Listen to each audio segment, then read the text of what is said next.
ಪ್ರಿಯರೇ, ಇಂದು ನಾವು ಭರವಸೆಯುಳ್ಳ ಸುಂದರವಾದ ಆಗಮನ ಕಾಲವನ್ನು ಪ್ರವೇಶಿಸುತ್ತಿದ್ದೇವೆ.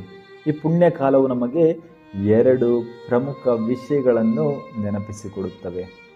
ಮೊದಲನೇದಾಗಿ, ದೇವಕುಮಾರನಾದ ಯೇಸು ಕ್ರಿಸ್ತರು ಮನುಷ್ಯನಾಗಿ ಈ ಲೋಕಕ್ಕೆ ಬಂದ ಆ ಮಹಾನ್ ದಿನವನ್ನು, ಅಂದರೆ ಕ್ರಿಸ್ಮಸ್ ಹಬ್ಬವನ್ನು ಆಚರಿಸಲು ನಾವು ನಮ್ಮನ್ನು ಸಿದ್ಧಪಡಿಸಿಕೊಳ್ಳುವುದು.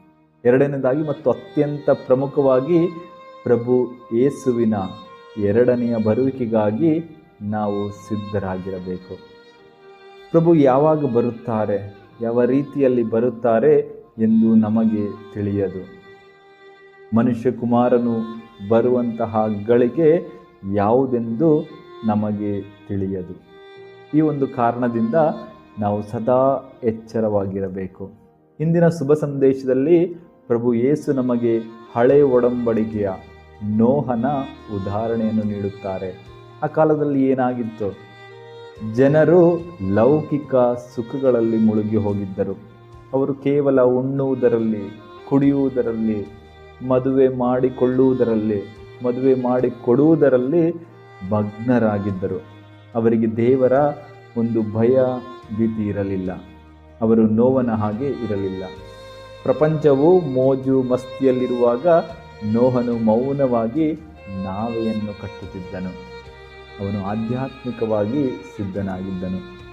ಜಲ ಪ್ರಳಯ ಬಂದಾಗ ಸಿದ್ಧರಿದ್ದಂತಹ ಈ ನೋವ ಮತ್ತು ಅವನ ಕುಟುಂಬ ಮಾತ್ರ ರಕ್ಷಣೆ ಪಡೆಯಿತು.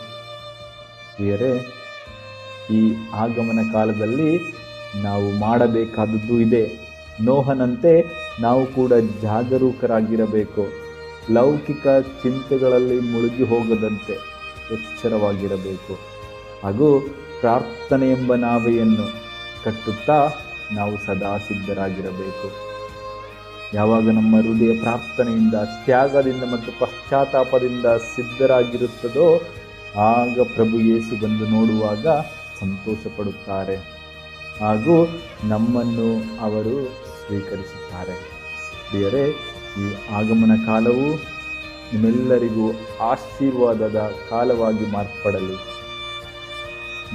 ಆಮೆನ್. ಹಲ್ಲೆಲೂಯಾ.